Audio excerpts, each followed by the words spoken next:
Bird flu নিয়ে আশ্বাসবাণী রাজ্যের। মালদায় করা নজরদারি স্বাস্থ্য দপ্তরের তরফে। আর কালিয়াচকে শিশুর দেহে সংক্রমণ মেলায় উদ্বেগ ছড়িয়ে পড়ে, সাধারণ মানুষের মধ্যে আতঙ্ক দেখা দেয় এবং বার্ড ফ্লু নিয়ে কিন্তু রাজ্যের তরফে আশ্বাসবাণী দেওয়া হলো। স্বাস্থ্য ভবনে বার্ড ফ্লু নিয়ে জরুরি বৈঠক।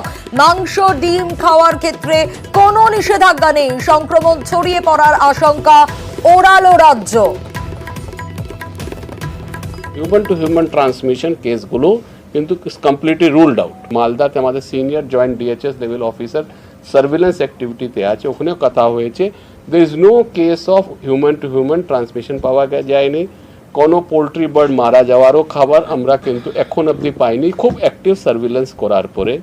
Secondly, health department issues no advisory on any kind of restrictions on the consumption of poultry products. Chicken, ডিম, হাঁস এগুলো যারা সেবন করে তাদেরও কিন্তু কোনো সতর্কতা বার্তা নেই। Everything is absolutely normal. যে যখনই কোনো বাজার থেকে কোনো মুরগি কেটে আনবেন, বাড়িতে যখন রান্না করবেন তার আগে ভালো করে সাবান দিয়ে হাত ধুয়ে নেবেন, রান্না করার পরে আবার একবার হাত ধুয়ে নেবেন এবং তারপরে আজকের ডেটে স্বাচ্ছন্দ্যে ডিম এবং চিকেন মিট আর ডাক মিট ইত্যাদি খাওয়া যেতে পারে। আজকের ডেটে এভিয়ান ইনফ্লুয়েঞ্জা নিয়ে পশ্চিমবাংলায় কোনো স্যাম্পল কোনো সার্ভেলেন্সের মধ্যে কিচ্ছু ধরা পড়ে